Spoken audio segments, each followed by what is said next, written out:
Padre, del Hijo y del Espíritu Santo. Amén. Concédenos vivir siempre, Señor, en el amor y respeto a tu santo nombre, porque jamás dejas de dirigir a quienes estableces en el sólido fundamento de tu amor. Por nuestro Señor Jesucristo, tu Hijo, que vive y reina contigo en la unidad del Espíritu Santo y es Dios por los siglos de los siglos. Amén. Bienvenidos a Saboreando la Palabra. Hoy estamos comentando las lecturas del domingo 12 del tiempo ordinario, este próximo domingo. Y nos acompaña una persona muy conocida a todos ustedes, porque ya es un regular aquí, nuestro hermanito Irán Díaz, que es el administrador del Santuario Nuestra Señora de la Divina Providencia. Irán, bienvenido. Gracias. Gracias, Padre. Muchísimas gracias por la invitación. Gracias. Un saludo a la gran familia Saboreando la Palabra. Correcto. Gracias a todos por unirse a este buffet de palabra que vamos a disfrutar aquí, saboreando la palabra.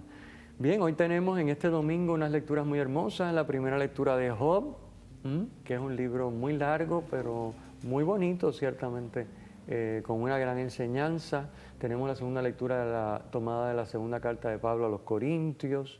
Y luego tenemos en el Evangelio Marcos, Jesús en la barca con los discípulos, la tempestad y Jesús dormido. Padre, yo creo que podemos destacar hoy que para aquella persona que en algún momento se haya sentido desesperanzado o que esté pasando por una situación muy crítica, las lecturas de hoy yo creo que le dan una luz, una fortaleza de la dirección y que nos enseña de ese poder de Dios, ¿verdad? Yo creo que qué mejor ejemplo comenzar con Job, que es una persona, ¿verdad? Que cuando uno lee esas lecturas, pues Dios actúa y le responde y hay un proceso bien interesante, nos pone en una perspectiva. Así que a la audiencia que nos está sintonizando, yo creo que el empezar a reflexionar sobre estas palabras para este próximo domingo definitivamente es una cosa espectacular. Definitivamente. Estas son unas lecturas, como dice Irán, que de aplicación práctica cuando estamos sufriendo o cuando se nos presentan dificultades en la vida, que es casi siempre, porque la vida va mezclada, cosas que nos gustan y cosas que no nos gustan, cosas que nos dan alegría, cosas que nos dan tristeza, la vida es eso. Entonces, son lecturas de una aplicación práctica inmediata. Vamos a la primera lectura para no demorar más la cosa. La primera lectura tomada del libro de Job. Pone un poquito en perspectiva, por si acaso alguien no sabe qué es lo que está pasando en el libro de Job. En el libro de Job, Job es una persona buena, cumplidora de la ley, vive en la voluntad de Dios, lo que en el lenguaje bíblico se llama justo. Job es justo. Y entonces, Job es probado con el sufrimiento, con un sufrimiento extremo. Pierde lo que tiene, pierde sus seres queridos, toda su familia,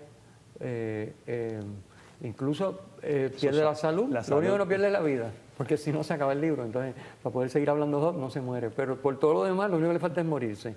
Entonces, ese es Job, por permisión divina. Recuerden que hay voluntad querida por Dios y voluntad permitida por Dios. Dios no quiere el mal, pero lo permite y del mal saca bien. Esto para que tengamos claro de qué es lo que está pasando en el libro de Job. Así que Dios permite todos esos males que sobrevengan sobre Job, los permite, no los quiere, pero los permite. Entonces, en el Antiguo Testamento hay que saber que la mentalidad era que si me va bien, tengo hijos y descendencia, tengo propiedades, tengo, como tenía Job, no sé cuántas vacas y no sé cuántas ovejas y no sé cuántas cosas, animales y haciendas y de todo, y sirvientes, y pues quiere decir que Dios me está bendiciendo en respuesta a que yo soy justo, a que yo hago lo que Él quiere. O sea, que la lo lleva a la mentalidad de que si la cosa me va mal, es porque estoy cometiendo pecado. Claro, que todavía hay mucha gente predica eso, ¿no? Okay. Es decir, oye, si te va mal, tú estás haciendo algo malo, no estás haciendo las cosas bien porque por eso es que te va mal. Bueno, espérate un momentito, vamos a ver. Mira, oye, no podemos decir que a Jesucristo le fue precisamente bien las cosas, ¿no? No podemos decir, a Jesucristo le fue mal. Y yo digo, bueno, ¿y por qué a Jesucristo le fue mal si es el Hijo de Dios? Y no tiene, ¿cómo va a tener pecado Jesucristo? Él era el primer justo. Por eso es justo con J mayúscula. Y resulta que a él le fueron mal las cosas, humanamente hablando. Le fue requete mal. Entonces, ven, Jesucristo, básicamente su propia vida desmonta, el Evangelio desmonta el argumento de Job, pero era parte de la mentalidad del Antiguo Testamento. Así que con ese enfoque, pues obviamente Job no se puede explicar qué es lo que está pasando, porque es posible si yo hago todo lo que Dios quiere y mira, estoy chavado. Entonces vienen unos amigos y esos amigos hablan con Job y se van tomando turnos con unos parlamentos larguísimos, esos son capítulos y capítulos y capítulos donde ellos hablan con Job. Y claro, ellos tratan de convencer a Job, mira, si te está pasando esto, porque hay algo. Tú mira bien, examínate bien, porque Dios no miente y Dios no es injusto, Dios es bueno. Así que si te está pasando esto, es culpa tuya. Él dice, bueno, yo me he mirado y me he examinado y yo no encuentro culpa. Entonces, claro, así las cosas, resulta que bueno, si Él es bueno y no ha hecho nada malo y le están pasando cosas malas, pues entonces Dios es malo. Uno le echa la culpa a Dios. Esto es por tu culpa. Exacto. Que lo seguimos haciendo, ¿verdad? Exactamente. Oye, yo me porto bien, yo voy a misa, yo rezo, ayudo al Padre. Hago el rosario. Mira, ahora acabo de hacer el Via Lucis en Pascua, acabo de hacer el Via Crucis en Cuaresma, acabo de hacer el rosario todo el mes de mayo y de octubre. ¿Y cómo es posible? O sea, yo ayuno, yo he hecho mis chavitos allí en la colecta y mira lo que me ha pasado, mira la enfermedad, mira el problema de mi familia, mira el matrimonio, mira lo que sea, el trabajo. Es la misma, porque seguimos en el Antiguo Testamento, esa es la tragedia. Por eso las lecturas de hoy vienen a iluminarnos desde el Nuevo Testamento la realidad del sufrimiento. Porque imagínate, si esa fuera la mentalidad, Jesucristo pudo haber dicho, bueno, pero ¿qué pasó, papá? Es decir, ¿qué es lo tuyo? Si yo no hago más que... aquí estoy para hacer tu voluntad desde que fui concebido. ¿Y qué pasó? O sea que esto es importantísimo que lo entendamos. Y es que el sufrimiento tiene es necesario. Y repito, Dios no lo quiere, pero lo permite. ¿Por qué el sufrimiento es necesario? Bueno, vamos a la carta a los Hebreos. Jesucristo, siendo hijo, sufriendo, aprendió a obedecer. Dice Hebreos. Por lo tanto, así que esos tres amigos que van a hablar con Job, pues no dan pie con bola, por supuesto, porque desde esa mentalidad del Antiguo Testamento es imposible explicar por qué un justo sufre. Y de hecho el libro de Job no tiene respuesta a ese planteamiento, no hay respuesta. La respuesta es Dios que habla y le dice, ustedes no saben lo que están diciendo, que es verdad, pero tampoco hay respuesta. Y hasta ahí llega Job. Y entonces el Nuevo Testamento nos va a explicar qué es lo que está pasando. Así que básicamente eso es lo que leímos, el fragmentito de la primera lectura. Dios le está diciendo, pero ven acá, ¿tú quieres jugar a ser Dios? ¿Dónde estabas? ¿Dónde tú estabas cuando dice la creación? Pausamos y regresamos.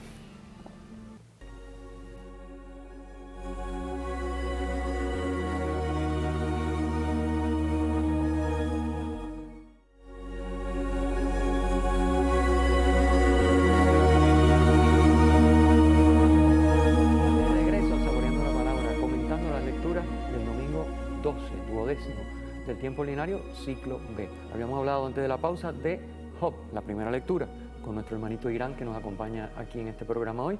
Y vamos a pasar a la segunda lectura, porque ya la primera no da para más, simplemente lo que hace es como que enfoca cuál va a ser el tema. Segunda lectura, que la primera y el Evangelio están conectados, no así la segunda, pero que la segunda tiene una gran riqueza doctrinal, expositiva. San Pablo dice que Cristo murió por nosotros y que por lo tanto nosotros debemos morir con Cristo, que resucitaremos con Cristo si morimos con Cristo. Entonces Cristo vivió y murió precisamente para que yo viva con Él y resucite con Él. Esa es la argumentación fundamental de Pablo. Entonces, ¿qué está diciendo Pablo? Oye, Cristo dio su vida por mí. ¿Y yo qué voy a hacer? Nada. Llegar tarde y salir corriendo de la misa. Eso es lo que yo voy a hacer por Cristo. Si Cristo dio su vida por mí. Porque el tema es, dando es como se recibe. Esto hay que entenderlo y sobre todo hay que vivirlo. Entonces a veces creemos que con el mínimo ya nos despachamos. Pero resulta que en el tema del amor, y Dios es amor, y por lo tanto todo lo que atañe a Dios tiene que ver con amor. Amor dado, amor recibido, capacidad para amar. La única manera es, vamos a recibir en proporción a lo que damos. Si damos el mínimo, pues estamos ahí, que a lo mejor hasta ni entramos en el asunto. Porque, como dijo San Bernardo con esa frase famosísima, la medida del amor es amar sin medida. Entonces, claro, es decir, cuando es un amor llevado al denominador mínimo, pues habría que cuestionarse, eso es amor. Padre, y quiero hacerle una pregunta. Otra cosa que destaca Pablo en esta lectura a los Corintios es todo lo hace nuevo, lo hizo nuevo. Él enfoca en esta novedad que se está dando en la persona de Cristo Jesús, como vivir en Él. Entonces, como Él dio la vida por mí, pues entonces mi deber es corresponder ese mismo amor, dando la vida mía por Él. Pero dentro de una novedad. Y es bien interesante de ahí la expresión de yo hago nuevo todas las cosas. ¿Cómo habrá sido ese ambiente, verdad? ¿Y a qué nos está llamando? Posiblemente la persona que nos esté viendo está pasando por un proceso de vida que quiere encontrar algo nuevo, renovar su espiritualidad, renovar su... Y esta lectura de alguna manera puede ser un pie forzado para poder adelantar. O tal vez quiere ser más corresponsable. Tal vez hay una persona que quiere corresponder con su vida, sus talentos, sus tesoros, más a Dios. Y hacerlo de una nueva manera. Esta lectura nos puede guiar sobre eso también. Definitivamente. El tema del nuevo, la palabrita nuevo, que aparece en el Nuevo Testamento muchas veces, ¿verdad? Y Dios que dice, todo lo hago nuevo. Es decir, cuando se habla de nuevo, se refiere a lo que Dios hace. Es decir, cuando dice Pablo que somos criaturas nuevas, lo que está diciendo es que ok, Cristo dio su vida por mí, se espera que yo la dé por Él, pero no es que como Él lo hizo, ahora yo tengo que hacerlo y a ver hasta dónde puedo, sino que el tema de la novedad quiere decir que Dios viviendo en mí me capacita para hacer lo que Él hizo. Ese es el nuevo. Eso es el nuevo. Eso es lo que quiere decir nuevo, ¿verdad? No es nuevo porque no se sabe qué, sino es nuevo porque Dios lo hace. Todo lo hago nuevo, porque ahora es Dios en todo. Esa es la famosa recapitulación final. Cristo va a ser cabeza de todo. Dios en su criatura capacita a la criatura con su vida divina en la criatura para que la criatura viva el amor. Porque Dios es amor. Dios nos da, eso lo hemos hablado en programas anteriores, Dios nos da, se nos da, Dios es amor, y con ese amor ahora yo puedo hacer lo que hizo Cristo, dar la vida por. Y porque si yo doy la vida por, como Él la dio por mí, de igual manera que Él muere y resucita, yo muero y resucito. Y ese es el plan, que yo resucite, no que me quede de semilla. Entonces, por eso el tema de la novedad es bien importante. Pero quiero llegar a que esta lectura de alguna manera toca tangencialmente el tema del sufrimiento de la primera lectura y del Evangelio, que vamos a ver, que es que hay que tener claro que el sufrimiento es una expresión de amor. Es decir, hoy en día nos han lavado el cerebro para decir, no quiero sufrir, ¿verdad? Y nos dicen, pare de sufrir. Pero es que, imagínate que a Cristo le hubieran dicho, para de sufrir. ¿Qué hubiera sido de nosotros? Eso hubiera bajado de la cruz. Y no hubiera llegado ni a la cruz, exacto. No, hubiera demostrado que es un fraude, Okay. que no era el Hijo de Dios. O sea, si Jesucristo decide escoger parar de sufrir, era un fraude. Porque, repito, Hebreos dice que Jesucristo, aún siendo hijo, sufriendo, aprendió a obedecer. ¿Qué quiere decir? Que la experiencia de entrar por el camino de la voluntad de Dios, por la senda de la voluntad de Dios, que es el único camino a la comunión con la Trinidad, comporta sufrimiento. No es que todo sea sufrimiento y que esto es arrastrarse y moler vidrio, pero comporta sufrimiento. Entonces, el sufrimiento es expresión de amor. Lo demuestra Dios haciéndose hombre y sufriendo por amor. Y ese Dios hecho hombre que sufre por amor quiere repetir la hazaña en mí, nuevo. Y viviendo Él en mí, permitirme a mí sufrir por amor para recorrer la senda de la voluntad de Dios, que aunque no todo es sufrimiento, tiene una gran dosis de sufrimiento.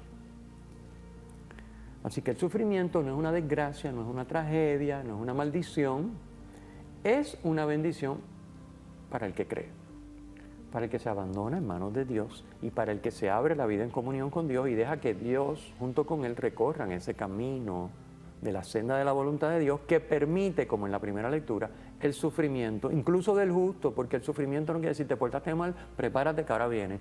Dios no trabaja así. Te portaste bien, pero te toca el sufrimiento también porque el sufrimiento es necesario. Te portaste mal, bueno, pues tienes el sufrimiento necesario para que te enmiendes y tienes el sufrimiento consecuencia de tu portarte mal. Exacto. ¿Y qué tú quieres que yo haga? Es así como funciona. Entonces, esto es importantísimo entenderlo. El sufrimiento es expresión de amor, pero hay que creer. O sea, creer no quiere decir saber que Dios existe, quiere decir abandonarse en Dios y abrirse a la comunión con Él, para recorrer junto con Él, Cristo y yo, juntos, la senda de la voluntad de Dios y hacer como Él, que sufriendo aprendió a obedecer, como dice Hebreo. Así que esto es bien importante. Y vamos nada más que a decir que al regreso de la pausa, que ya mismo ya está como por ahí tocándonos a la puerta, venimos a hablar del Evangelio de Marcos. Cruzan los discípulos al otro lado del lago, va Jesús con ellos en la barca, hay una tempestad brutal y Jesús se queda dormido. Ellos están sufriendo aquella tragedia. Yo me imagino esa escena. ¿Y dónde está Dios? Regresamos luego de la pausa.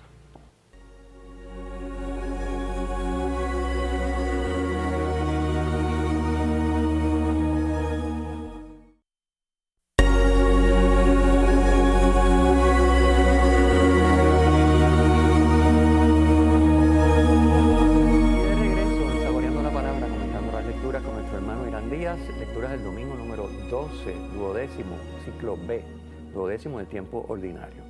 Y habíamos dicho ya antes de la pausa que estábamos comentando el Evangelio que era de San Marcos y que era precisamente Jesús en la barca con los discípulos navegando a la otra orilla del lago y se desata la tempestad y Jesús está plácidamente dormido en la barca. Padre, quiero destacar que antes de montarse en la barca dice, vamos a cruzar a la otra orilla. Y eso es un signo de que ya sí hablamos aquí ocurrieron, tuvieron la enseñanza y pero no se queda ahí, sino como que, ok, pues después de aquí...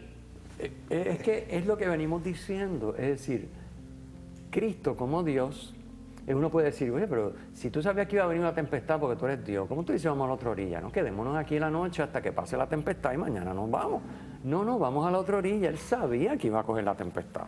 Okay. Es decir, de nuevo, Dios permite el sufrimiento del justo. Padre, y el que fuera, de que se diera al atardecer, ya previo a la noche montarse, sí. Eso tiene un significado también. Sí, obviamente. Estamos diciendo que ocurrió en el peor momento, en las peores circunstancias, donde no hay nada de donde agarrarse. O sea, está en el medio del lago, hay una tempestad. Recuerden que ellos le temen a las tempestades y le temen al mar.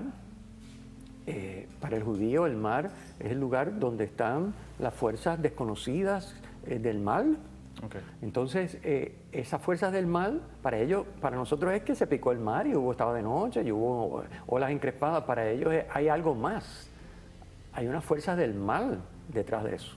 O sea, que ellos tienen, eso les añade más a la angustia y al temor. O sea, la fuerza del mal, el mal que realmente les está picando, y amenaza con hundir la barca. Es de noche, hay una tempestad, hay viento. ¿Qué más puede pasar? O sea, y Jesús les dijo, vamos a la otra orilla. O sea, como que métanse ahí.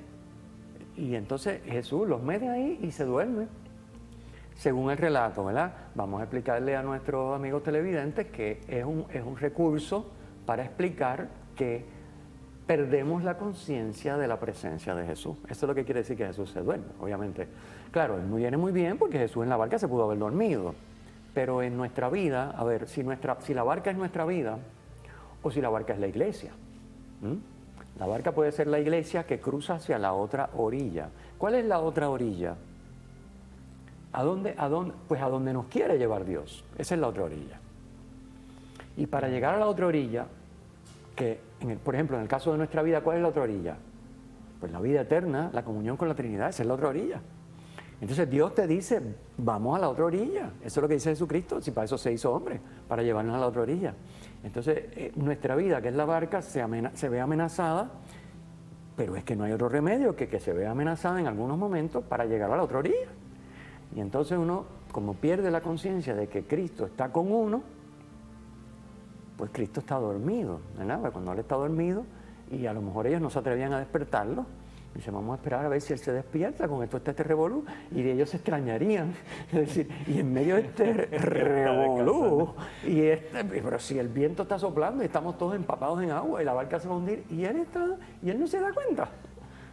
Esa es una escena que uno puede preguntarse un montón de cosas. Y de hecho, yo les invito a ustedes a meditarla, porque esto da para uno sentarse en la oración y darle vueltas al asunto.